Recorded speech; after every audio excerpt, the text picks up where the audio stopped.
Hello बच्चों, मेरा नाम है मोहित और आपका स्वागत है हमारे यूट्यूब चैनल हिस्ट्री चैंपियन में। तो जैसा कि आप जानते हो, आपका बीए थर्ड सेमेस्टर के राजनीतिक विज्ञान का पेपर होता है सेलेक्टेड पॉलिटिकल सिस्टम, प्रमुख राजनीतिक व्यवस्थाएं। इससे संबंधित यह वाला वीडियो वन शॉट वीडियो होने वाला है। मतलब इस वीडियो में आपकी unit first, unit second, unit third और यूनिट फोर्थ चारों के चारों यूनिट में इसी वीडियो के अंदर कवर कराने वाला हूँ। सारे इंपॉर्टेंट पर्सन जो पिछले साल जो बहुत ज़्यादा बार रिपीट हुए हैं और एग्जाम में आने वाले ही हैं। कल आपके एग्जाम होगी, जब भी आप देख रहे हो इस वीडियो को, आपके एग्जाम होगी, उसमें ये पर्सन जरूर से आएंगे। वही पर्सन मैंने इस वीडियो में कराए, फालतू का एक भी पर्सन नहीं करवाया। तो आपको इस वीडियो को पूरा देखना है। आप में से क्या करते हो, वीडियो बीच में स्किप कर देते हो, फिर क्या होता है, आपका जाके होता है आगे जाके होता है नुकसान। तो आपको 40-50 मिनट का ये वीडियो का आपको पूरा देखना है, कम से कम इतना तो आप देख ही सकते हो। और आपको चैनल को सब्सक्राइब करना है, वीडियो को लाइक करना है और अपने दोस्तों को जोर से शेयर करना है। और पास में जो आपको ज्वाइन बटन दिख रहा है सब्सक्राइब के पास में, उसको ज़रूर से दबा देना है। अगली साल जो कोर्स लॉन्च होगा वो कहाँ पर होगा, अपने चैनल के मेंबरशिप के स्टूडेंट होगा उन्हीं के लिए होगा। तो आप अभी से ज्वाइन करके रख लो। और जो टेलीग्राम ग्रुप है उसके जो ये प्रमुख राजनीतिक व्यवस्थाएं, उसका जो गेस्ट पेपर है, ये सॉल्यूशन, उस गेस्ट पेपर इंपॉर्टेंट क्वेश्चन की जो पीडीएफ है सॉल्यूशन की, वो भी टेलीग्राम पे डाल दी है। टेलीग्राम चैनल का लिंक वो डिस्क्रिप्शन में दिया गया है। आप टेलीग्राम को ज़रूर से ज्वाइन कर लेना, आपको बहुत ज़्यादा फायदा होगा वहाँ से। तो ठीक है, वीडियो आप पूरा देखना, आपको अच्छे से इस बात का ध्यान रखना है। हेलो बच्चों, मेरा नाम है मोहित और आपका स्वागत है हमारे यूट्यूब चैनल यूनिवर्सिटी चैंपियन में। तो जैसा कि आप जानते हो, आपका जो राजनीतिक विज्ञान से संबंधित पेपर होता है प्रमुख राजनीतिक व्यवस्थाएं, उससे संबंधित मैं आपके सामने इंपॉर्टेंट क्वेश्चन की पूरी सीरीज करा रहा हूं। तो उसका अगला सबसे इंपॉर्टेंट प्रश्न है, जापान के संविधान की क्या क्या विशेषताएं होती हैं, सविस्तार टिप्पणी कीजिए। यह प्रश्न बहुत ज़्यादा इंपॉर्टेंट प्रश्न है, इसको मैं 3 स्टार लगा रहा हूँ, इतना ज़्यादा इंपॉर्टेंट प्रश्न है ये। ठीक है, ये प्रश्न हर यूनिवर्सिटी में अलग अलग बहुत बार पूछा गया, मोस्ट रिपीटिव प्रश्न है। तो उम्मीद है आपका जब भी एग्जाम होगा, जब भी आप एग्जाम देने जाओगे, यह प्रश्न आपको जोर से देखने को मिलेगा। तो जापान, इस वीडियो को देखने के बाद में आप लॉन्ग टाइप पर्सन भी कर पाओगे, शॉर्ट टाइप पर्सन भी कर पाओगे और वेरी शॉर्ट टाइप पर्सन भी कर पाओगे। तीनों प्रकार के पर्सन अच्छे से कर पाओगे। तो आपको क्या करना है, सबसे पहले चैनल को सब्सक्राइब करना है, वीडियो को लाइक करना है और एक प्यारा सा कमेंट करना है। आप कमेंट करते हो उससे मुझे बहुत मोटिवेशन मिलता है ऐसे वीडियो बनाने के लिए। और जो टेलीग्राम चैनल है वहाँ पर मैं इंपॉर्टेंट पर्सन या गेस्ट पेपर की पीडीएफ डालता हूँ, साथ के साथ जो सॉल्यूशन होते हैं उन सब गेस्ट पेपर के वो भी डाल देता हूं। तो आपको क्या करना है, जो डिस्क्रिप्शन है वहां पे टेलीग्राम चैनल का लिंक दिया है, टेलीग्राम चैनल जरूर से ज्वाइन कर लेना। ठीक है, अब बढ़ते हैं अपन जापान के संविधान के ऊपर। तो हम आपको पता है कि जापान का जो संविधान है, जो 1947 का संविधान भी बोला जाता है, इसे क्या बोला जाता है, 1947 का संविधान भी कहा जाता है, साथ के साथ इसे शांति का संविधान भी कहा जाता है। अब ऐसा क्यों कहा जाता है, क्योंकि इसको लागू कब किया गया था, 3 मई 1947 को इसको लागू किया गया था, इसीलिए इसको क्या कहा जाता है, 1947 का संविधान भी कहा जा सकता है। शांति का संविधान क्यों कहते हैं, क्योंकि इसने प्रगतिशील व शांतिवादी संविधानों में गिना जाता है। क्योंकि इसके संविधान की मुख्य, पहले क्या था, जापान भी आज के समय जैसे चीन की जो साम्राज्यवाद नीति है ना, वैसी पहले जापान की भी यही नीति होती थी। लेकिन जब अमेरिका ने इस पर परमाणु बम गिराया, उसके बाद में इसका संविधान लिखने का कार्य भी किसने किया, अमेरिका के द्वारा ही कराया गया। तो उसका निर्माण कुछ इस तरीके से किया गया कि वो प्रगतिशील और शांतिवादी बन सके। और इस जो निर्माण है, इसका जो संविधान का निर्माण है वो किसके सहयोग से किया गया है, अमेरिका के सहयोग से किया गया है। और उसी के द्वारा जापान की संसद को विधिवत रूप से बनाया गया इस संविधान के द्वारा। अब देखते हैं इसकी क्या क्या मुख्य विशेषताएं हैं। तो सबसे पहला पॉइंट है संवैधानिक राजतंत्र। तो ये क्या है, कॉन्स्टिट्यूशनल मोनार्की है, मतलब यहाँ पे संविधान की ज़्यादा चलती है अमेरिका की तरह। तो संविधान के अनुसार जापान का सम्राट केवल प्रतीकात्मक भूमिका दी गई है। तो आपको कमेंट में बताना है अमेरिका जापान के अलावा कौन से संविधान में संवैधानिक राजतंत्र है। मैं आपको ऑप्शन देता हूँ, अमेरिका, ब्रिटेन, इंडिया और चाइना। तो आपको इसमें से उत्तर देना आपको कमेंट बॉक्स में कि कहाँ पर जापान के अलावा जो सम्राट होता है उसको प्रतीकात्मक भूमिका दी जाती है। यहाँ पर कोई भी जो राजा होता है उसके पास कोई भी वास्तविक शक्तियाँ नहीं होती हैं, वो तो राष्ट्रीय एकता और परंपरा का प्रतीक होता है। जैसे भारत में राष्ट्रपति होता है, उसके पास कुछ ज़्यादा शक्तियाँ नहीं होती है, वो भी एक प्रतीकात्मक भूमिका ही होती है। वैसे ही जापान के अंदर जो वहाँ का सम्राट होता है, एम्परेयर होता है, उसके पास भी कोई ज़्यादा शक्तियाँ नहीं होती है, बस वो वहाँ की परंपराओं को दिखाने के लिए उसकी भूमिका है। अगले वाला पॉइंट है लोकतंत्र व्यवस्था।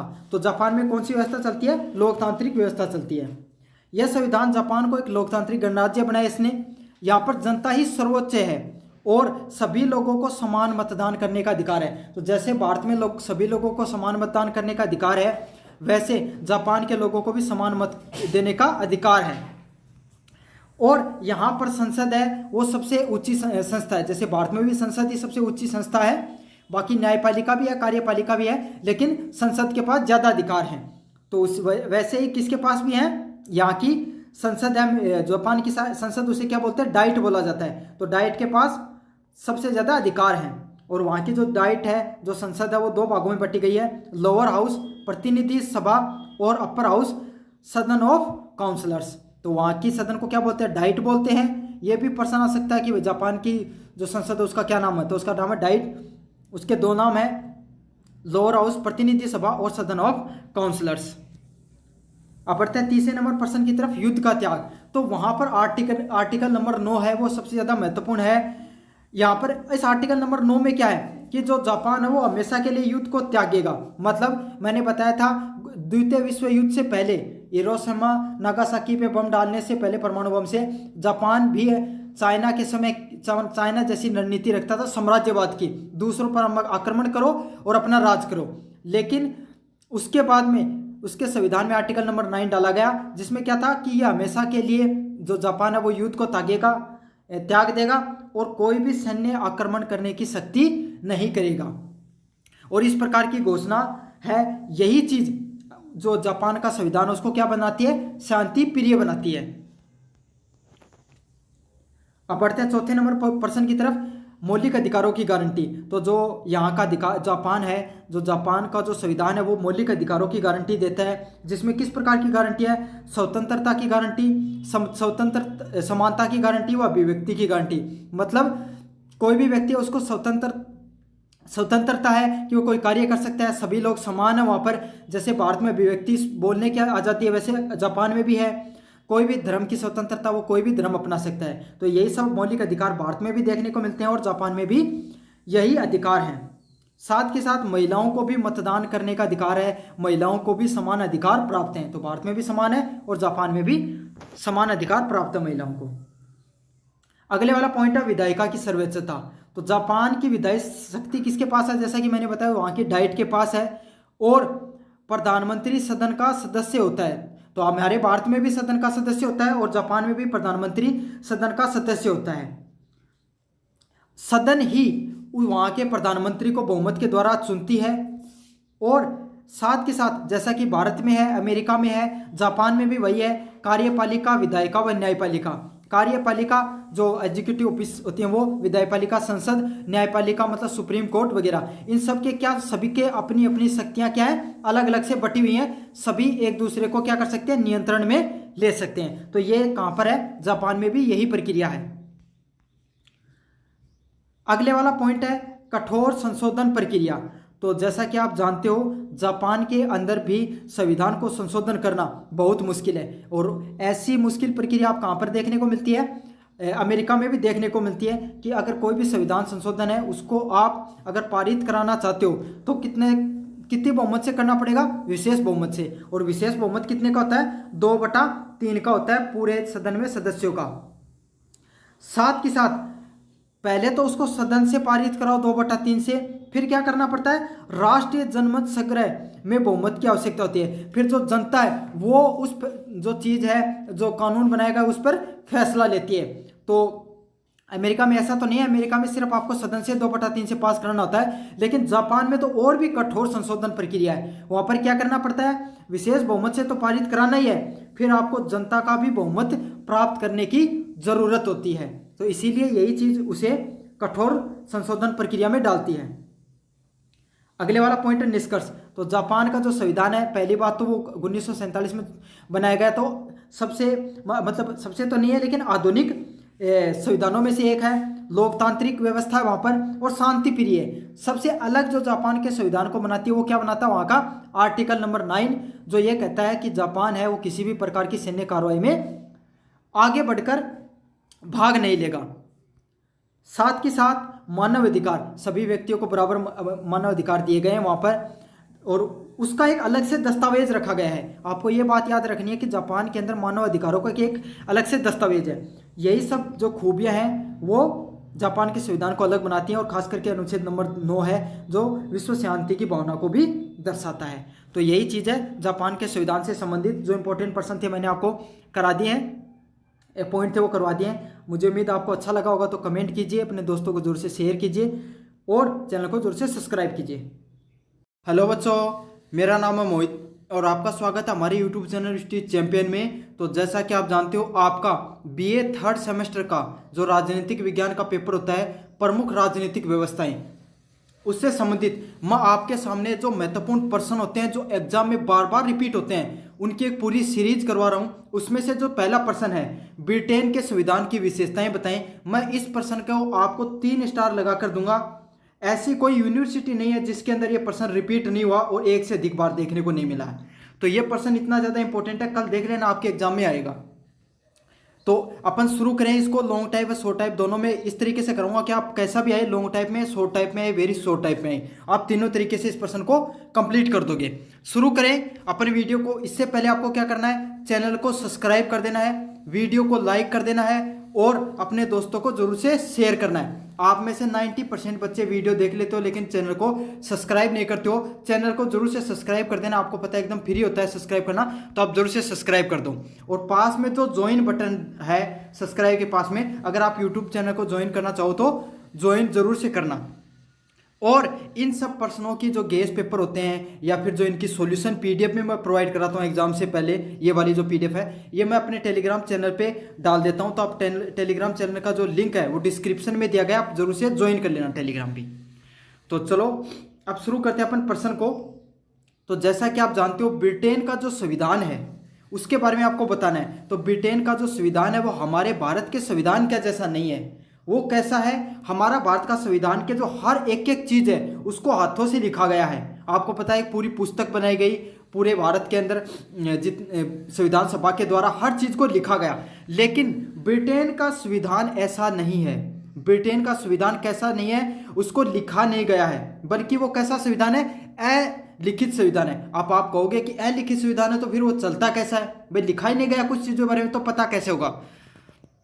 तो उसमें क्या क्या चीज़ें होती हैं, उसमें होती हैं परंपराएं। जो पुराने समय से जो परंपराएं आगे चलती आ रही हैं वो परंपराएं उसमें मानी जाती हैं उस संविधान के अंदर।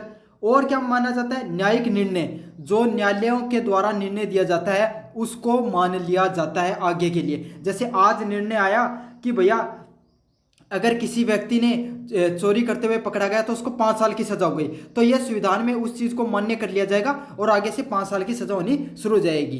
ठीक है, और भारत में इन सब चीज़ों में बदलाव करने के लिए हमें संवैधानिक संशोधन करने पड़ते हैं। और साथ के साथ कानून व संवैधानिक प्रथाएं, तो जो पुराने समय की जो प्रथाएं चलती आ रही हैं ब्रिटेन के अंदर, वही प्रथाओं के आधार पर जो संविधान बनाया गया वो किसका संविधान है, ब्रिटेन का संविधान है। साथ के साथ जो ब्रिटेन का संविधान है वो सबसे प्राचीन भी है और अनूठा इसलिए है क्योंकि उसको लिखित नहीं किया गया है, अलिखित संविधान है। तो ये बहुत जरूरी पॉइंट आपको मैंने इसमें बताई। अब इसकी प्रमुख विशेषताएं क्या है, तो सबसे प्रमुख विशेषता यही है कि वह अलिखित संविधान है। इसके अंदर आपको लिखना है कि भाई संवैधानिक कानून है, जो संवैधानिक कानून है, न्यायिक निर्णय है, भाई जो न्यायालयों के द्वारा निर्णय दिए गए, वो परंपराएं, जो पुराने समय से परंपराएं चल रही हैं उसी के आधार पे जो संविधान है उसको मान लिया जाता है। और प्राचीन दस्तावेज, जैसे पुराने समय में जो इनके कोई नियम लागू हुआ था, जैसे आपको पता है Magna carta bill of rights 1689, तो जो मैग्ना कार्टा का बिल है ना उसको ब्रिटेन के संविधान में नहीं, भारत के जो मौलिक अधिकार जो आप देखते हो आज, जो आपका मौलिक अधिकार है वो कहाँ से लिया गया है, ब्रिटेन के मैग्ना कार्टा से ही लिया गया है। तो यही जो खास बातें हैं ब्रिटेन के संविधान की कि वो लिखित नहीं होकर पुरानी परंपराओं के आधार पर है और साथ के साथ जो न्यायिक निर्णय दिए गए हैं उनके आधार पर होता है। अगले वाला पॉइंट है संसदीय संप्रभुता। तो देखो संसदीय संप्रभुता क्या है, जो ब्रिटेन में है सबसे जरूरी चीज क्या है, संसद ही सर्वोच्च है। ठीक है, संसद ने जो निर्णय दे दिया, संसद ने जो कानून बना दिया, उसे कोई भी न्यायपालिका या कोई भी अदालत है वो असंवैधानिक नहीं ठहरा सकती है। लेकिन क्या भारत में ऐसा है? भारत में ऐसा बिल्कुल भी नहीं है। आपको पता है कोई भी निर्णय संसद के द्वारा दिया गया हो उसे जो भारत की अदालत है उसे क्या ठहरा सकती है, असंवैधानिक करार कर सकती है। लेकिन ब्रिटेन में ऐसा बिल्कुल भी नहीं है। ब्रिटेन में अदालत के द्वारा जो कानून बना दिया गया वही कानून सर्वप्रिय होगा। तो इसीलिए वहां पर किसकी चलती है सबसे ज्यादा, संसद की संप्रभुता रहती है। तीसरे वाला पॉइंट है संवैधानिक राजतंत्र। संवैधानिक राजतंत्र का क्या अर्थ है? ब्रिटेन में राजा व रानी एक प्रतीकात्मक राष्ट्र प्रमुख होते हैं। जैसे कि भारत के अंदर जो राष्ट्रपति है ना, राष्ट्रपति का जो पद लिया गया है, ठीक है, राष्ट्रपति का पद भी जो ब्रिटेन है, ब्रिटेन के जो राजा रानी के जो कर्तव्य होते हैं ना, वही भारत के अंदर राष्ट्रपति के कर्तव्य होते हैं। तो वहीं से लिया गया है ये सब चीज। ठीक है, वास्तव शासन की सत्ता प्रधानमंत्री और मंत्रिपरिषद के पास होती है। तो भारत में भी आपको पता है सबसे ज्यादा किसकी चलती है, प्रधानमंत्री की चलती है, और जो मंत्रिपरिषद होती है उसकी चलती है। ब्रिटेन में भी यही है। वहां का राजा और जो क्राउन होता है वो दिखाने के लिए तो सर्वप्रिय होता है, लेकिन वास्तविकता में चलती किसकी है, प्रधानमंत्री और मंत्रिपरिषद की चलती है।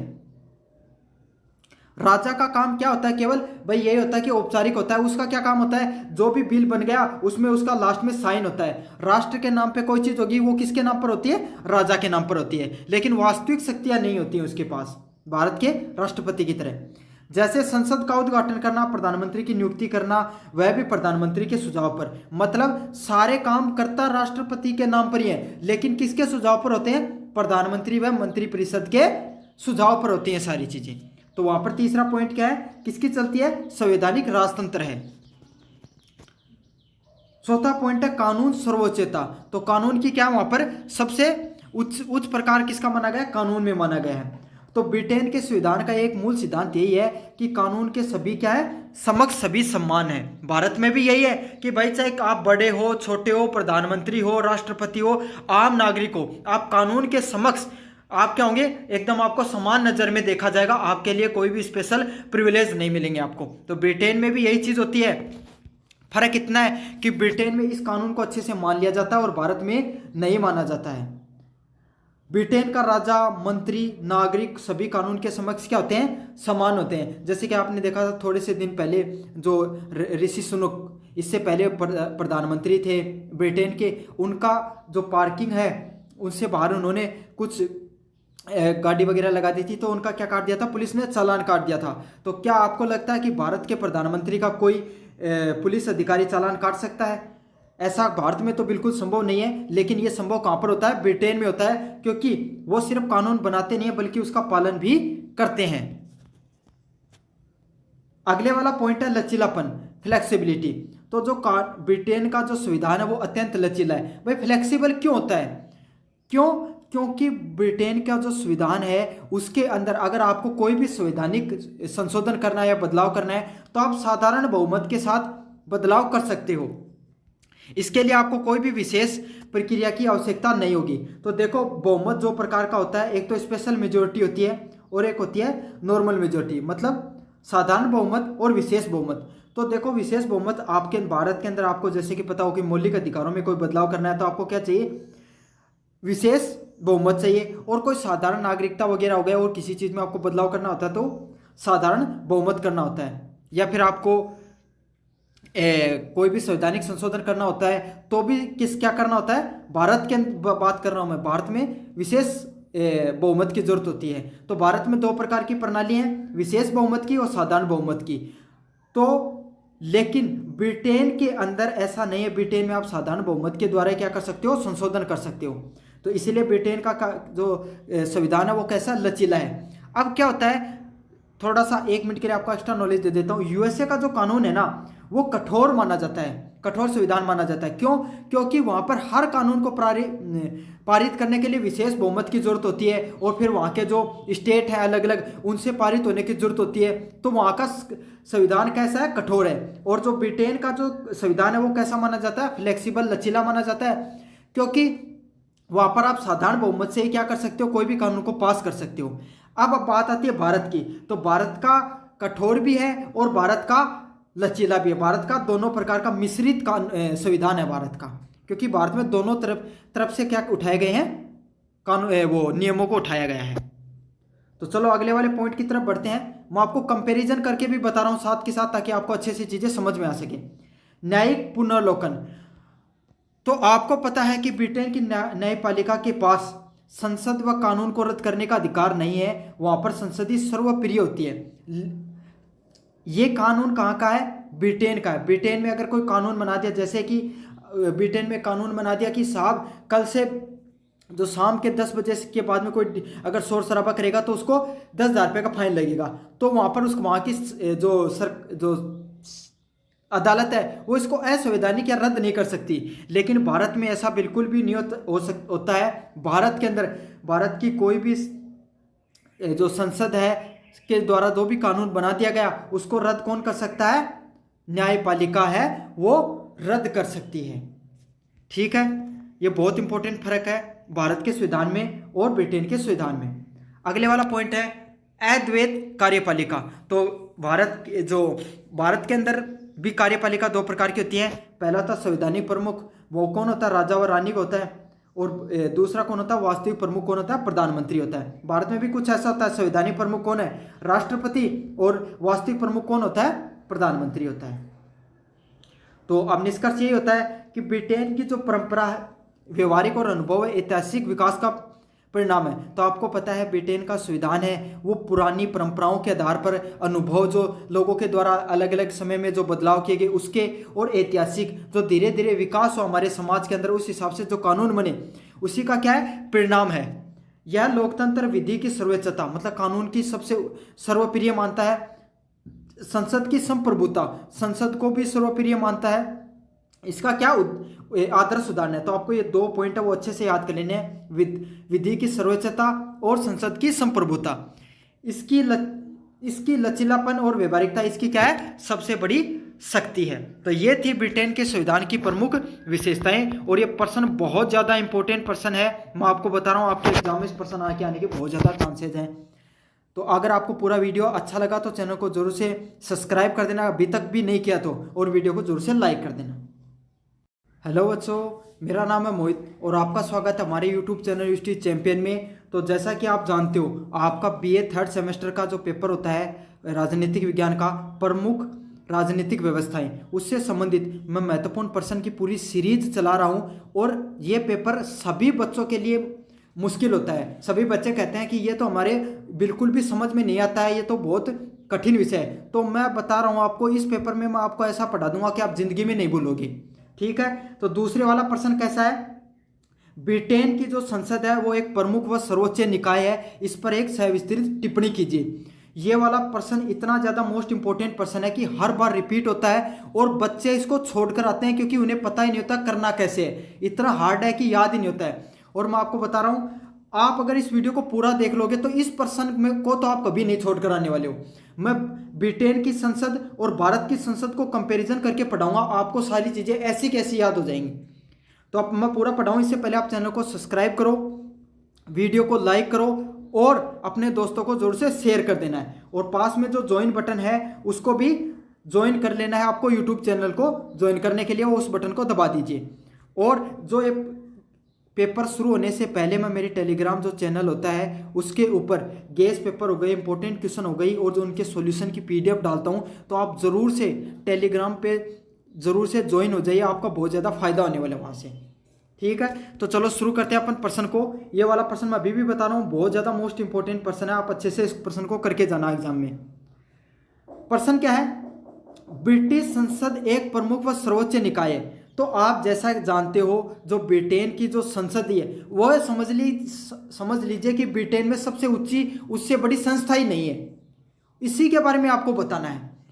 अब होता क्या है, जो ब्रिटेन की जो संसद है वो सबसे प्राचीन और सर्वाधिक शक्तिशाली संसदीय संस्थाओं में गिनी जाती है। मेरे अगर पूरी दुनिया में सबसे शक्तिशाली एक संसद अगर कहाँ की मानी जाती है तो वो कहाँ की मानी जाती है, ब्रिटेन की मानी जाती है।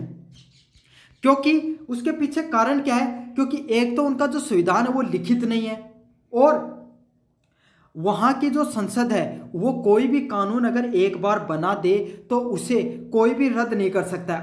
यहाँ तक कि अदालतें हैं वो भी रद्द नहीं कर सकती हैं। और संसद के पास विशेष कारण ये भी है कि वो साधारण बहुमत से ही किसी भी कानून को पारित कर सकती है, उसे कोई भी विशेष बहुमत की जरूरत भी नहीं हो सकती है। तो समझ सकते हो कितनी स्वतंत्रता है ब्रिटेन के संसद के पास में। तो ये तो था आपका उसका जो भूमिका थी वो। आप पढ़ेंगे उसकी क्या क्या विशेषताएं हैं। सबसे पहले है संसद की संरचना। तो अपन देखेंगे कि जो ब्रिटेन की संसद है उसकी वास्तविक संरचना किस प्रकार से है। तो हम सब जानते हैं कि जो ब्रिटेन की संसद है उसके दो सदन होते हैं। पहला होता है House of Commons. House of Commons कौन सा होता है, जिसमें निर्वाचित प्रतिनिधि या सदन के जो सदस्य आते हैं। मैं बताऊंगा आपको, अच्छे से याद कराऊंगा, एक बार देख लो। दूसरा कौन सा होता है, House of Lords. House of Lords में कौन आते हैं, मनोनीत सदस्य, पादरी व वंशानुगत लॉर्ड्स होते हैं वो। अब आपको पता है भारत की जो संसद है उसको कहां से कॉपी किया गया है, ब्रिटेन की संसद से कॉपी किया गया है। तो आप छोड़ो ब्रिटेन की संसद, आप याद करो भारत की संसद को। जैसा कि आप जानते हो भारत में निचला सदन को क्या बोला जाता है, हाउस ऑफ कॉमन्स, और क्या बोला जाता है, लोकसभा। तो वैसे ही जो ब्रिटेन है वहां की जो निचली संसद होती है उसको क्या बोला जाता है, हाउस ऑफ कॉमन्स। क्या बोला जाता है, हाउस ऑफ कॉमन्स बोला जाता है। और आपको पता है लोकसभा में कौन आते हैं, लोकसभा में आते हैं जो हमारे द्वारा चुने गए जो एमपी होते हैं, मेंबर ऑफ पार्लियामेंट आते हैं। ऐसा ही कुछ सिस्टम है वो ब्रिटेन के अंदर है। वहां पर भी निर्वाचित प्रतिनिधि जो हमारे द्वारा जैसे अपन एमपी चुनते हैं वैसे ही ब्रिटेन के अंदर भी जो प्रतिनिधि है वो चुने जाते हैं, और वो चुनकर कहां पर जाते हैं, हाउस ऑफ कॉमन्स में जाते हैं। तो अब आपको समझ में आ गया होगा हाउस ऑफ कॉमन्स क्या है। अब बात करेंगे हाउस ऑफ लॉर्ड्स की। तो आपको पता है भारत का जो उच्च सदन होता है उसे क्या कहते हैं अपन, राज्यसभा कहते हैं। ठीक है। अब राज्यसभा में कौन आते हैं, राज्यसभा में आते हैं सभी जो राज्य होते हैं वहां से जो मनोनीत हो गए या जो अप्रत्यक्ष रूप से निर्वाचित जो व्यक्ति होते हैं वो आते हैं। तो ऐसा ही कुछ नियम ब्रिटेन में है। वहाँ का जो उच्च सदन होता है उसको क्या बोलते हैं, हाउस ऑफ लॉर्ड्स होते हैं। वो सीधे नहीं चुने जाते हैं बल्कि वहाँ से कैसे आते हैं, मनोनीत सदस्य आते हैं, पादरी हो गए, बड़े बड़े जो धर्मगुरु हो गए वहाँ के वो आते हैं, और वंशानुगत लॉर्ड्स होते हैं वो आते हैं। तो आपको समझ में आ गया होगा, मैंने कंपैरिजन करके भी बता दिया है भारत की संसद से। ठीक है। इसके अलावा जैसे आपको पता है भारत की संसद का राष्ट्रीय जो राष्ट्रपति है वो अभिन्न अंग होता है, बहुत जरूरी अंग होता है, लेकिन उसका डायरेक्टली उस चीज में कोई काम नहीं होता है। वैसे ही ब्रिटेन में राजा रानी भी जो संसद है उसके अंग माने जाते हैं, लेकिन उनकी भूमिका औपचारिक ही रहती है, ऊपर ऊपर की। ठीक है। तो ऐसा आपको समझ में आ गया। ब्रिटेन की संविधान के भी 3 रूप होते हैं। सबसे पहले कौन आता है यहाँ पे, राजा व रानी, फिर आता है हाउस ऑफ कॉमन्स, और फिर आता है हाउस ऑफ लॉर्ड्स। ठीक है। और भारत में क्या होता है, यहाँ पर आएगा राष्ट्रपति, लोकसभा और राज्यसभा। समझ में आ गया होगा। अब अगले पॉइंट की तरफ बढ़ते हैं आप। दूसरा क्या है, सर्वोच्च विधायी शक्ति। तो जो ब्रिटेन की संसद है उसके पास पूर्ण स्वतंत्रता है कि वह कोई भी विषय पर कानून बना सकती है, चाहे वो राजनीतिक हो, सामाजिक हो, आर्थिक हो, धार्मिक हो। मतलब चाहे किसी भी प्रकार का कानून हो वो ब्रिटेन की संसद है वो बना सकती है, तथा उसके पास इस प्रकार की स्वतंत्रता भारत की संसद के पास भी है। लेकिन अंतर कहाँ है दोनों में, ब्रिटेन की संसद में और भारत की संसद में, क्या है कि जो ब्रिटेन की संसद है उसके द्वारा कोई कानून बनाया गया उसे असंवैधानिक घोषित नहीं किया जा सकता, मतलब उसको रद्द नहीं किया जा सकता है। बल्कि भारत की जो संसद है उसके पास कोई भी कानून बनाया गया जो उसको भारत का सुप्रीम कोर्ट क्या कर सकता है, उसको रद्द कर सकता है। ठीक है।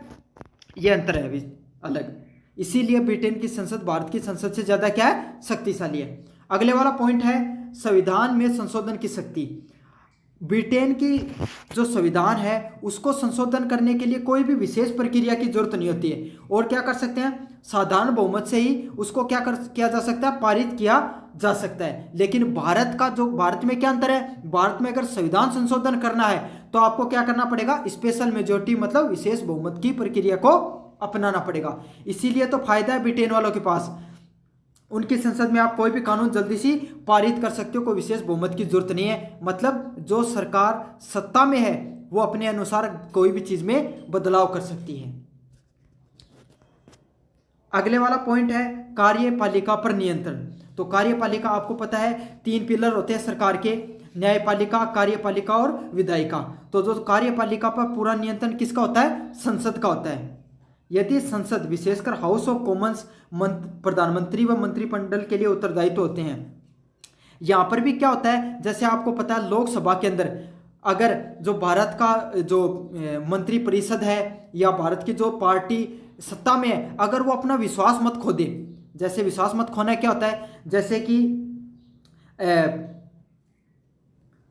जो बहुमत पाने के लिए जितनी सीट होती हैं उससे कम लोग अगर सरकार के विश्वास में नहीं है तो वो क्या खो दिया जाता है, उसमें विश्वास मत खो दिया जाता है। तो ऐसा होने पर क्या करना पड़ता है, इस्तीफा देना पड़ सकता है। तो भारत में भी यही होता है, अगर विश्वास मत खो दिया तो आपको प्रधानमंत्री पद से और जो जितनी भी मंत्री परिषद है उसको क्या देना होगा, इस्तीफा देना होगा।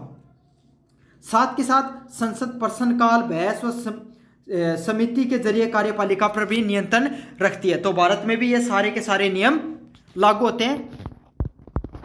अगले वाला पॉइंट है जनता का प्रतिनिधित्व है। तो जैसा कि हम जानते हैं, मैंने आपको बताया था हाउस ऑफ कॉमन्स है जो ब्रिटेन के अंदर, वो भारत की लोकसभा के जैसा ही होता है। वहां पर भी लोग क्या आते हैं, चुनकर आते हैं। तो संसद लोकतांत्रिक भावना का क्या करती है, प्रतिनिधित्व करती है। तो यही भारत में है कि भारत में भी लोग चुनकर आते हैं और ब्रिटेन में भी चुनकर आते हैं, और लोगों के द्वारा जो जनमत है उसकी भी कदर होती है इस चीज से। लोगों की आवाज है वो अप्रत्यक्ष रूप से कहां पर पहुंचती है, संसद में पहुंचती है इस माध्यम से, ठीक है। और इसका क्या फायदा होता है, जनता है वो सरकार के कार्यों पर पूरी क्या कर सकती है, निगरानी रख सकती है।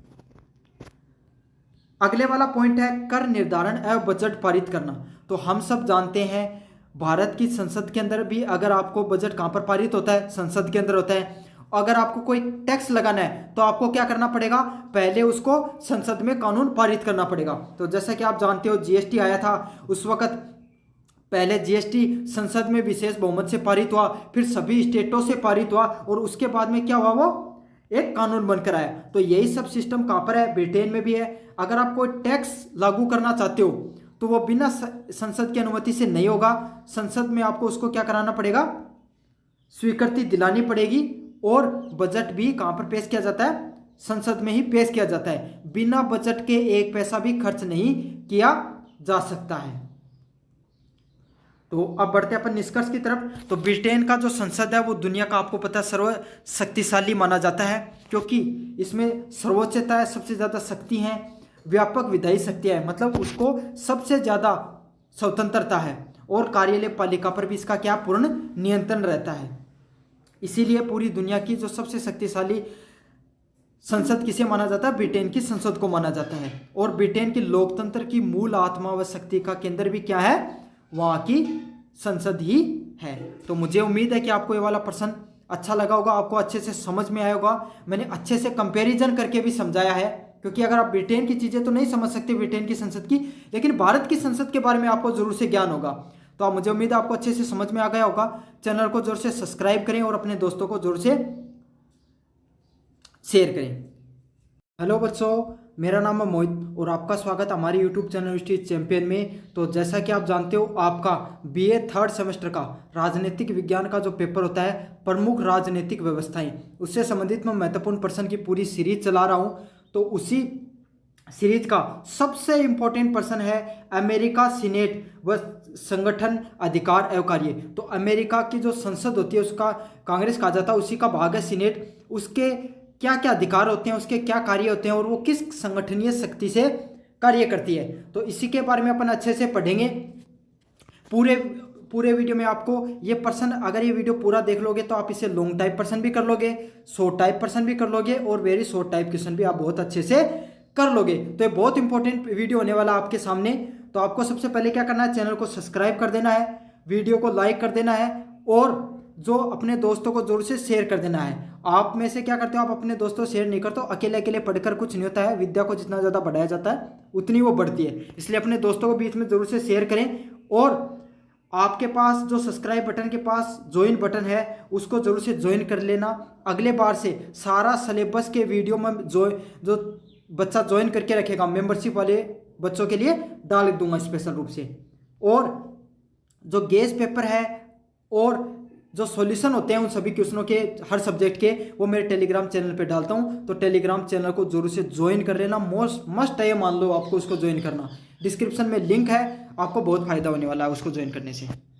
तो चलो अब बढ़ते हैं अपन अमेरिकी सीनेट के बारे में पढ़ने पर। तो हम सब जानते हैं जो अमेरिका की जो संसद होती है उसको क्या बोला जाता है, कांग्रेस के नाम से जाना जाता है। ये भारत वाली कांग्रेस पार्टी नहीं है, बल्कि उसका नाम ही क्या है, कांग्रेस बोला जाता है उसको, संसद का नाम ही।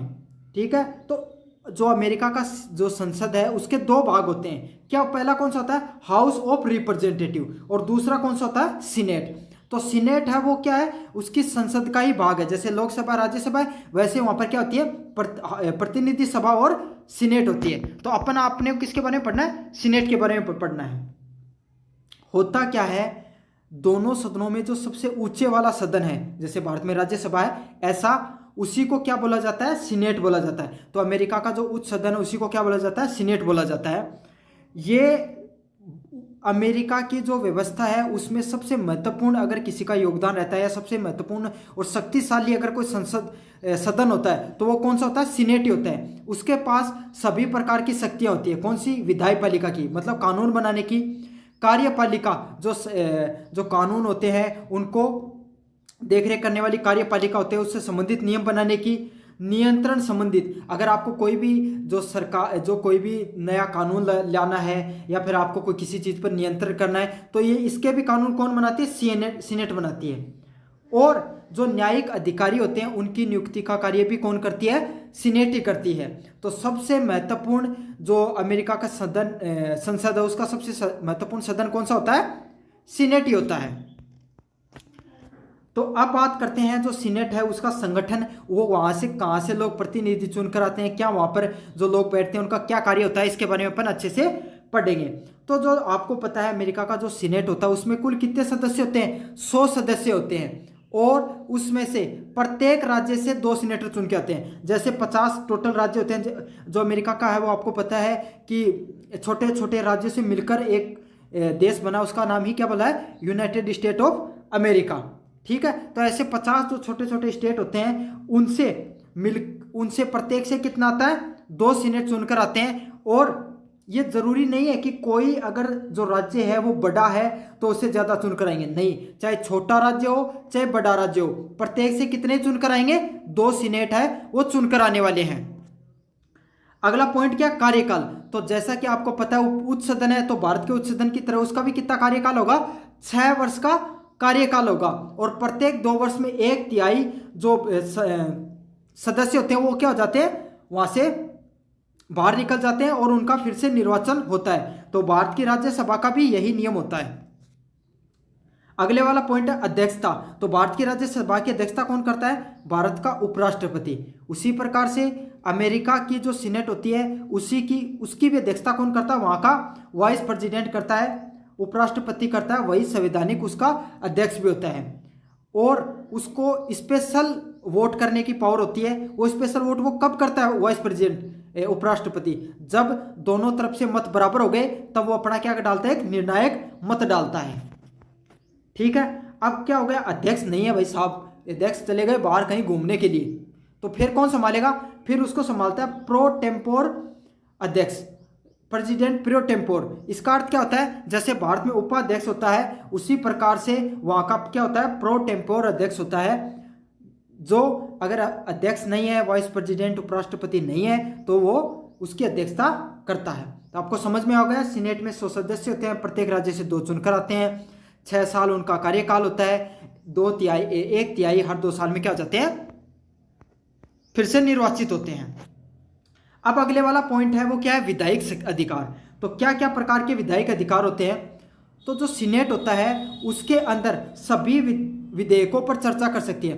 तो सीनेट है वो आपको किसी भी प्रकार का कानून लाना है, संवैधानिक बदलाव करना है, या फिर कोई सरकार से संबंधित कोई कानून लाना है, या फिर कार्यपालिका से संबंधित कोई कानून लाना है, कैसा भी विधेयक हो उस पर चर्चा कर सकती है सीनेट, उसको पूरी छूट होती है और साथ के साथ उसे पारित भी कर सकती है। ये भारत में भी होता है, छोड़कर किसको वो आपको पता चल जाएगा। भारत के अंदर मनी बिल को छोड़कर, धन विधेयक को छोड़कर राज्यसभा सारे बिलों को क्या कर सकती है, रोक सकती है, पारित कर सकती है और वहां पर लाया जा सकता है। तो यहां पर भी यही सिस्टम है, राज्यसभा टैक्स विधेयक को छोड़कर सभी विधेयक प्रतिनिधि सभा और सीनेट दोनों से पारित होने आवश्यक होते हैं। तो यही सिस्टम है। वहां का राजस्व टैक्स विधेयक है वो भारत में कौन सा होता है, उसको क्या बोलते हैं, मनी बिल बोलते हैं, धन विधेयक बोलते हैं। तो धन विधेयक अमेरिका में भी दोनों से पास होना जरूरी होता है, प्रतिनिधि सभा और सीनेट से पास होने की जरूरत नहीं होती, उसको तो कहां से पास करवा लेते हैं, वहां से प्रतिनिधि सभा से।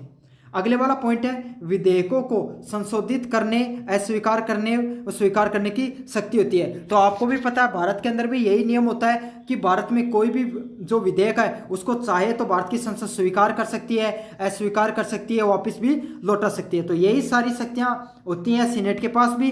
वो संशोधित भी कर सकती है, उसमें बदलाव करना चाहे तो बदलाव भी कर सकती है, अस्वीकार भी कर सकती है और क्या कर सकती है, स्वीकार भी कर सकती है। अगले वाला पॉइंट है स्पेशल पावर्स। तो विशेष अधिकार क्या क्या होते हैं। सबसे पहला राष्ट्रपति द्वारा दी गई नियुक्तियां। तो जैसे कि राष्ट्रपति जो नियुक्तियां करता है, मंत्री की, राजदूत की, न्यायाधीश की, वो सारी नियुक्तियां भी इसी के द्वारा की जाती हैं। अगले वाला पॉइंट है अंतर्राष्ट्रीय संधियां। तो अगर आप अंतर्राष्ट्रीय कोई संधि करना चाहते हो तो उसके जो बहुमत होता है उसको 2/3 से पास करने की जरूरत होती है अमेरिका के अंदर। कौन से संसद सदन से, सीनेट से। तो ये भी बहुत मोस्ट इंपॉर्टेंट पर्सन है। कोई भी अगर अमेरिका का राष्ट्रपति चाहे या कोई भी व्यक्ति चाहे तो वो संधि करेगा, अंतर्राष्ट्रीय संधि करेगा तो उसको 2/3 बहुमत से पास कराना होगा अमेरिका की सेनेट से। अगले वाला पॉइंट है इम्पीचमेंट। इम्पीचमेंट का अर्थ होता है महाभियोग, मतलब राष्ट्रपति हो गया या फिर जो अपना जो सुप्रीम कोर्ट का जज हो गया, मुख्य न्यायाधीश होगा, उनको हटाने के लिए आप डायरेक्ट नहीं हटा सकते ऐसे, उनके लिए एक पूरी संवैधानिक प्रक्रिया होती है, उसी को क्या बोला जाता है, महाभियोग बोला जाता है। तो महाभियोग की प्रक्रिया अमेरिका के अंदर कहाँ से शुरू होती है, आप सीनेट से आपको उसको पारित करवाना जरूरी होता है। और आरोप कौन लगाती है, वहां पर प्रतिनिधि सभा लगाती है। तो आरोप लगाएगी प्रतिनिधि सभा और चर्चा और विधेयक है वो उसकी सुनवाई कौन करेगी, ये अपनी सीनेट। तो आपको पता है डोनाल्ड ट्रंप पे महाभियोग चला था तो उसकी आरोप लगाया था प्रतिनिधि सभा पर, और चर्चा कहां पर हुई थी, उस पर सुनवाई कहां पे हुई थी, सीनेट के अंदर। चौथे वाला प्रश्न है कार्यपालिका पर नियंत्रण। तो कार्यपालिका पर भी नियंत्रण होता है, जैसे कि क्या क्या क्या कर सकती है सीनेट, नियुक्तियों पर रोक लगा सकती है। तो कोई बहुत बड़ी नियुक्ति हो रही है तो मैंने आपको बताया था नियुक्तियों में योगदान किसका रहता है, सीनेट का। तो कोई वो नियुक्ति कर भी सकती है तो रोक भी सकती है। दूसरी बात है संधि करने के लिए भी, अंतर्राष्ट्रीय संधि करने के लिए 2/3 बहुमत चाहिए। तो आपको पता है अगर 2/3 बहुमत पूरा नहीं मिला तो उससे क्या होगा, संधि नकार दी जाएगी। अगला क्या पॉइंट है, कार्यपालिकाओं की नीतियों की आलोचना व जांच कर सकती है। तो आपको पता है कि कार्यपालिका के द्वारा जो जो नीतियां अपनाई गई है उसकी आलोचना भी कर सकती है और जांच भी कर सकती है। तो ये मोस्ट इंपॉर्टेंट पर्सन है, आपको इसको पॉइंट है, आपको इनको अच्छे से कर लेना है इन तीनों पॉइंटों को। अगले वाला पॉइंट है न्यायिक भूमिका। तो न्यायिक भूमिका में क्या योगदान रहता है, महाभियोग की स्थिति में सीनेट न्यायपालिका के रूप कार्य करती है। तो आपको पता है कोई भी राष्ट्रपति हो गया, कोई भी बहुत बड़ा अधिकारी हो गया, उस पर अगर महाभियोग चल रही है तो उसमें कार्य न्यायपालिका का कोई कार्य नहीं होता है, वहां पर सदन ही न्यायपालिका का कार्य करती है। ठीक है, यदि राष्ट्रपति पर महाभियोग चले तो सीनेट में 2/3 बहुमत से दोष सिद्ध होने पर उसे हटाया जा सकता है। तो आपको पता है अगर उस पर सीनेट में 2/3 बहुमत से अगर पारित हो गया है अगर महाभियोग, तो उसको क्या हटाया जा सकता है, अमेरिका के राष्ट्रपति को हटाया जा सकता है। और ये शक्ति किसके पास होती है, सीनेट के पास होती है। अब बढ़ते हैं आगे। निष्कर्ष देखें तो अमेरिका का जो सीनेट है वो केवल विधायिक संस्था ही नहीं बल्कि राष्ट्रपति की शक्तियों पर भी नियंत्रण करती है। आपको पता है जो अमेरिका होता है उसमें राष्ट्रपति है वो सबसे बड़ा अधिकारी होता है। सब सारी शक्तियां, सबसे ज़्यादा शक्तियां किसी के पास होती है? राष्ट्रपति के पास होती हैं वहाँ के, अमेरिका के। तो उसको नियंत्रण करने का कार्य कौन करती है? वहाँ की संसद करती है। साथ के साथ वहाँ की न्यायिक परीक्षण का कार्य करती है। राष्ट्रीय नीति, जो नियम हो गए, कानून हो गए, उनका निर्माण करने का कार्य भी वही करती है। और इन सब चीज़ों का संतुलन बनाने का कार्य भी किसका होता है? अमेरिका की सीनेट का होता है। इसीलिए उसका संगठन संघीय भावना को दर्शाता है, क्योंकि हर राज्य से एक एक व्यक्ति निकल कर आता है। तो आपको पता है उसकी संगठनीय शक्ति है, उसमें संघ राज्यों की भी बहुत बड़ी भूमिका रहती है। और इससे अमेरिका की इसकी शक्ति अमेरिका के लोकतंत्र को क्या मजबूत भी करती हैं। तो आपको पता है किसी देश का संसद मजबूत होगा तो जनता की आवाज़ है वो बहुत ही मजबूती से वहाँ पर पहुँचेगी। तो इसीलिए सीनेट मजबूत है तो जनता की आवाज़ वहाँ पे अच्छे से पहुँच रही है, तो जो संविधान है वो भी अच्छे से चलता है। ये हो गया अपना सारा का सारा आपको जो प्रश्न है, जो मोस्ट इंपॉर्टेंट प्रश्न था। मुझे उम्मीद है आपको अच्छा लगा होगा। तो वीडियो को जरूर से लाइक कर देना, अभी तक नहीं किया तो फ्री में होता है आपको करना, तो आप जरूर से कर दो। साथ के साथ चैनल को जरूर से सब्सक्राइब कर देना। धन्यवाद। हेलो बच्चों, मेरा नाम है मोहित और आपका स्वागत है हमारे यूट्यूब चैनल हिस्ट्री चैंपियन में। तो जैसा कि आप जानते हो आपका बीए थर्ड सेमेस्टर का जो राजनीतिक विज्ञान का पेपर होता है, प्रमुख राजनीतिक व्यवस्थाएं, उससे संबंधित मैं महत्वपूर्ण प्रश्न की पूरी सीरीज करा रहा हूं। तो उसका अगला प्रश्न है, अमेरिका संविधान की विशेषताएं एवं न्यायिक पूर्वावलोकन की अवधारणा को समझाइए। तो ये बहुत ज़्यादा मोस्ट इंपॉर्टेंट प्रश्न है। ये प्रश्न आपके एग्जाम में बहुत बार रिपीट होता है। तो मैं इस प्रश्न को 3 स्टार दे रहा हूँ, इतना ज़्यादा इंपॉर्टेंट है। अब आप देख लेना, कल आपके सामने प्रश्न जरूर से देखने को मिलेगा। ठीक है, इस प्रश्न को अगर आप इस वीडियो को अच्छे से पूरा देख लोगे तो आपको निबंधात्मक प्रश्न आए, चाहे लघुत्तरात्मक प्रश्न आए या अति लघुत्तरात्मक प्रश्न आए, तीनों प्रश्न आप बहुत अच्छे से कर लोगे। इसकी मैं आपको पूरी गारंटी देता हूँ। साथ के साथ अपन वीडियो शुरू करें इससे पहले आप चैनल को सब्सक्राइब कर दो। मैं 90% बच्चे हैं वीडियो देख लेते हैं लेकिन चैनल को सब्सक्राइब नहीं करते हैं। आपको पता है वीडियो को लाइक करना और सब्सक्राइब करना फ्री होता है, तो आप कम से कम सब्सक्राइब तो कर दिया करो। मैं आपके लिए इतनी अच्छे वीडियो बनाता हूँ। साथ में पास में ज्वाइन बटन है, उसको आप जरूर से, अगर चैनल को ज्वाइन करना चाहो तो जरूर से ज्वाइन कर लेना। अगली बार से मेंबरशिप वाले स्टूडेंटों के लिए मैं पूरा कोर्स अलग से डालूंगा। और जो टेलीग्राम ग्रुप का जो लिंक है वो मैंने डिस्क्रिप्शन में दिया है, उसको जरूर से टेलीग्राम चैनल को ज्वाइन कर लो। वहाँ पर ज्वाइन करने से आपको एक तो ये फायदा मिलेगा, आपको इंपॉर्टेंट क्वेश्चन मिल जाएंगे। साथ के साथ जो सॉल्यूशन वाली PDF डालता हूँ उस गेस्ट पेपर की, वो भी वहीं पर मिलेगी। तो आप जरूर से टेलीग्राम को ज्वाइन कर लेना, लिंक डिस्क्रिप्शन में मैंने दे रखा है। तो चलो शुरू करते हैं आप अपने प्रश्न को। अमेरिका के संविधान की क्या क्या विशेषताएं हैं और न्यायिक पूर्वावलोकन की अवधारणा को हमें समझाना है। तो अमेरिका के संविधान की क्या विशेषताएं, हम सबसे पहले उसकी भूमिका समझते हैं। तो हम सब जानते हैं संयुक्त राज्य अमेरिका USA का जो संविधान है वो सबसे पहले अपनाया गया था। ठीक है, और सबसे पुराना लिखित संविधान भी है। कब अपनाया गया? इसे 1787 के अंदर इसके निर्माण की प्रक्रिया या इसको लागू किया गया या इसको अपनाया गया था। ठीक है, इसकी सबसे महत्वपूर्ण बात क्या है? यह सबसे पुराना लिखित संविधान है, मतलब पहला संविधान था जिसको हाथों से लिखा गया था एक व्यवस्थित रूप में। सबसे इंपॉर्टेंट शब्द है, लिखे तो पहले भी गए थे, कानून नियम कायदे तो पहले भी से भी थे, लेकिन पहली बार व्यवस्थित रूप से सभी चीजों को कहाँ लिखा गया? अमेरिका के संविधान में लिखा गया। यह संविधान अमेरिका संघ की संवैधानिक व्यवस्था, शक्तियों को विभाजन, नागरिकों के अधिकार और स्वतंत्रता को सुनिश्चित करता है। तो हम सब जानते हैं जो अमेरिका का संविधान है, कोई भी संविधान होता है वो संवैधानिक व्यवस्था को लागू करता है। साथ के साथ जो इसकी इंपॉर्टेंट बात यही है कि शक्तियों को विभाजन करता है। ये शक्तियों का विभाजन क्या होता है मैं आगे समझाऊंगा वीडियो में आपको। नागरिकों के अधिकार और उनकी स्वतंत्रता को सुनिश्चित करता है। जैसे भारत में मौलिक अधिकार हैं, वैसे ही मौलिक अधिकारों की जो भारत में मौलिक अधिकार कहाँ से लिए गए? अमेरिका से लिए गए। तो वैसे ही अमेरिका का संविधान भी वहाँ के जो नागरिक है उनके अधिकारों की क्या करता है? सुरक्षा करता है और उनकी स्वतंत्रता को सुनिश्चित करता है। और वहाँ की न्यायपालिका होती है, उसके पास किसकी जो शक्ति होती है? न्यायिक पूर्वावलोकन की, जुडिशियल रिव्यू करने की क्या होती है? शक्ति होती है। तो ये भी बहुत मोस्ट इंपॉर्टेंट बात है। जो ये पॉइंट मैंने आपको बताए हैं ये आपको जरूर से लिख कर आने हैं। अब बढ़े अगले वाले प्रश्न की तरफ, अमेरिका संविधान की प्रमुख विशेषताएं। तो अमेरिका संविधान की प्रमुख विशेषताएं क्या है?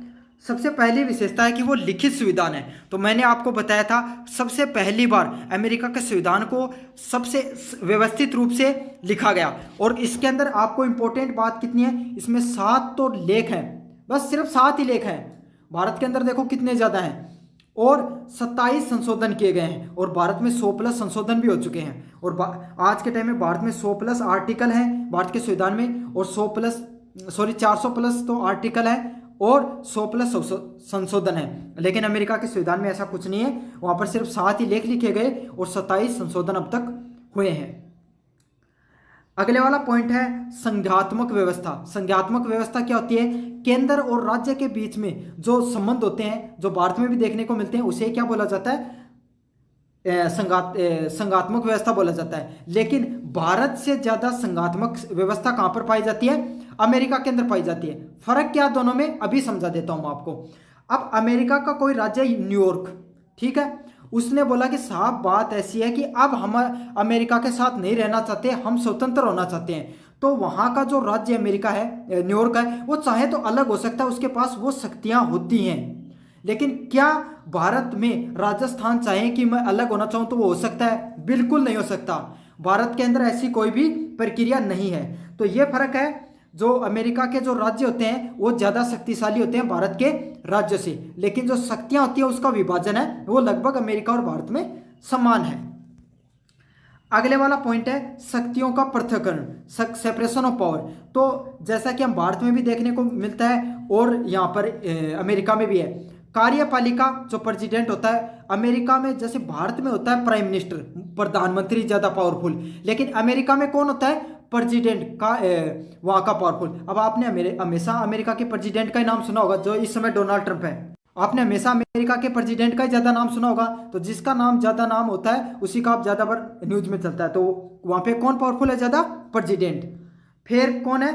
कांग्रेस। कांग्रेस क्या है? वहाँ की संसद है, फिर ज़्यादा पावरफुल है। और उसके बाद में सुप्रीम कोर्ट। तो तीनों अपनी अपनी शक्तियाँ रखते हैं और तीनों के पास अपने एक दूसरे की शक्तियों को नियंत्रण करने की शक्ति है। ये शब्द बहुत इंपॉर्टेंट है कि तीनों के तीनों है, उनके पास अपनी अपनी शक्तियां हैं और तीनों एक दूसरे की शक्तियों को क्या कर सकते हैं? नियंत्रण कर सकते हैं। कौन कौन? प्रेसिडेंट, वहाँ की कांग्रेस संसद और सुप्रीम कोर्ट। चौथे वाला पॉइंट है जांच व संतुलन प्रणाली। तो तीनों अंग हैं वो एक दूसरे को संतुलित करके रखते हैं, बैलेंस करके रखते हैं, और जिससे क्या होता है? सत्ता का दुरुपयोग होने से बच जा सकता है। और ये कैसे हो सकता है? अगर मान लिया प्रेसिडेंट ने कोई गलती कर दी तो उसकी संसद भी जांच कर सकती है, उसकी न्यायपालिका भी जांच कर सकती है। जैसे मैं छोटा सा आपको बता देता हूँ करंट की बात। अभी अमेरिका के जो प्रेसिडेंट थे उन्होंने रेसिप्रोकल टैक्स लगा कर आए, मतलब समानुपाती टैक्स। भारत अगर अमेरिका की चीज़ पर 30% टैक्स लगाता है तो अब अमेरिका भी 30% लगाएगा भारत की चीज़ों पर। ये कौन लेके आया? वहाँ का प्रेसिडेंट लेके आया। लेकिन अभी थोड़े से दिन पहले जो वहाँ की जो सुप्रीम कोर्ट है उसने कहा कि ये जो नियम है, ये जो कानून बनाया गया, ये पूर्ण रूप से असंवैधानिक है। तो इसी का अर्थ यही है कि वहाँ की जो न्यायपालिका उसके पास नियंत्रण होता है कि वो जांच कर सके और असंवैधानिक करार कर सकते। लेकिन ये शक्ति किस सुप्रीम कोर्ट के पास नहीं होती है? ब्रिटेन की सुप्रीम कोर्ट के पास, कि संसद के द्वारा बनाया गया कानून को वो रद्द नहीं कर सकती है। लेकिन अमेरिका और भारत की जो सुप्रीम कोर्ट है, जो न्यायपालिका, उसके पास शक्ति है कि वो संसद और प्रेसिडेंट के द्वारा बनाए गए कानूनों को क्या कर सकती है? रद्द कर सकती है। ये प्रमुख अंतर है दोनों में। अगले वाला पॉइंट है मूल अधिकारों की गारंटी, बिल ऑफ राइट्स। तो हम सब जानते हैं भारत के जो मौलिक अधिकार हैं वो कहाँ से लिए गए हैं? अमेरिका से लिए गए हैं। तो उसी प्रकार से संविधान में 10 संशोधन करके, अमेरिका की बात कर रहा हूँ मैं, वहाँ के मौलिक अधिकारों को जोड़ा गया था, जिसमें कौन से हैं? अभिव्यक्ति, आपको विचारों की अभिव्यक्ति करना, अपने विचारों को आप लोगों के सामने रख सकते हो। स्वतंत्रता है आपको चीज़ों की, धर्म आप कोई भी अपना सकते हो, और प्रेस मतलब सूचना का अधिकार है हर व्यक्ति को। तो ये वहाँ की मूल अधिकार है। यही मूल अधिकार भारत में भी हैं और कहाँ से लिए गए? अमेरिका से ही लिए गए हैं। और अमेरिका में आपको याद रखना है, उन्हें क्या कहा जाता है? बिल ऑफ राइट्स के नाम से जाना। उसे किस नाम से जाना जाता है? बिल ऑफ राइट्स के नाम से जाना जाता है। अब अगले पॉइंट की तरफ बढ़े, लचीलापन। तो जो अमेरिका का संविधान है उसमें संशोधन की प्रक्रिया है, लेकिन मैं आपको बता देता हूं ये पॉइंट, यहाँ पर लचीलापन नहीं आएगा, यहाँ पर आएगा कठोर संविधान है वहां का। ठीक है, ये गलती से लिखा गया, अमेरिका का संविधान कठोर है, उसमें वहां पर संशोधन तो हो सकता है, लेकिन संशोधन क्या होता है, बहुत ही विशेष बहुमत की आपको जरूरत होती है, तो कठोर लिख सकते हो आप इसको। ये तो पॉइंट था, आपको वहां की मैंने संविधान की विशेषताएं बता दी। अब बढ़ेंगे अपन न्यायिक पूर्वावलोकन की अवधारणा, जुडिशियल रिव्यू क्या होता है। तो देखो जुडिशियल रिव्यू क्या चीज होती है, अगर कोई भी देश की संसद ने कोई कानून बना दिया, ठीक है, उसकी समीक्षा समझ रहे हो कि वो सही बना है, गलत है, लोगों की उसमें भलाई है, नुकसान है, वो चीजों की समीक्षा है वहां की अगर न्यायपालिका कर सके तो उसे क्या कहा जाता है, न्यायिक पूर्वावलोकन कहा जाता है। ठीक है, अब जैसे मैं आपको एक उदाहरण दे देता हूं छोटा सा, अगर कल भारत सरकार ने यह कह दिया कि भारत के हर नागरिक पे, चाहे वो गरीब हो चाहे अमीर हो, उस पर 50% टैक्स लगेगा हर चीज पर, तो ये आपको पता है ये जनता के लिए ज्यादा अच्छा नहीं है, समझ लो, बिना कोई कारण से युद्ध याद कुछ भी नहीं हो रहा फिर भी बना दिया ऐसा कानून, तो अब वो क्या होगा, लोग उसकी पिटीशन डालेंगे भारत के सुप्रीम कोर्ट में, और सुप्रीम कोर्ट ये फैसला दे देता है कि ये फैसला कल से लागू नहीं होगा, ये असंवैधानिक है, तो ये जो फैसला है, ये जो कानून बनाया गया है, ये रद्द हो सकता है भारत के अंदर। और यही प्रक्रिया कहाँ है, अमेरिका के अंदर भी है। मैंने पहले वो आपको रेसिप्रोकल टैक्स वाला उदाहरण देके समझाया था उसी प्रकार से। लेकिन अमेरिका में जब संविधान लागू हुआ तब से ये प्रक्रिया नहीं थी, ये कब से आई, यह संविधान मारबेरी वी मेडिसन नाम का 1803 में केस हुआ, तो वहां पर उन अमेरिका का मुख्य न्यायाधीश था जॉन मार्शल, उसने सबसे पहले यही फैसला दिया था कि अमेरिका के संविधान का क्या कर सकते हो आप, न्यायिक पूर्वावलोकन कर सकते हो। उनके अनुसार यदि कोई कानून कार्यपालिका के आदेश से संविधान के विपरीत हो तो उसे क्या किया जा सकता है, असंवैधानिक घोषित किया जा सकता है। मतलब कोई भी कानून है वो कार्यपालिका व लोगों की भलाई भी नहीं है, उसमें सरकार अपनी नियंत्रण करने के लिए लोगों पर या फिर ऑटोक्रेसी लाने के लिए अगर कर रही है तो उसको क्या किया जा सकता है, असंवैधानिक भी घोषित किया जा सकता है। ठीक है, अब बात करते हैं अगले वाले महत्व क्या क्या इंपॉर्टेंस है। तो यह व्यवस्था संविधान की सर्वोच्चता को बनाए रखती है। ठीक है, तो यह सब वहां की जो संसद है उसके लिए, जो संविधान के लिए सबसे ज्यादा महत्वपूर्ण होती है। साथ के साथ सरकार के सभी अंग संवैधानिक व मर्यादा में रहते हैं। तो अगर आपको पता है कि सभी प्रेसिडेंट की शक्तियां हैं, संसद की शक्तियां और न्यायपालिका की शक्तियां वो एक दूसरे को नियंत्रण कर सकती हैं, तो सभी क्या रहेंगे, एक दूसरे के नियंत्रण में रहते हैं। अगले वाला पॉइंट है नागरिक के अधिकारों की रक्षा करता है। साथ के साथ इसका क्या फायदा होता है, यहाँ पर मौलिक अधिकार है तो नागरिकों के अधिकारों की भी क्या हो जाती है, रक्षा हो जाती है। अब बढ़ते हैं निष्कर्ष की तरफ। अमेरिका की संविधान की सबसे बड़ी विशेषता यही होती है कि वह न केवल अधिकारों शासन प्रणाली को परिभाषित करती है बल्कि वह संविधान की भी रक्षा करती है, न्यायिक पूर्वावलोकन कर सकती है, वह सुरक्षात्मक ढाल भी बन सकती है। तो यह था अमेरिका का संविधान की प्रमुख विशेषताएं।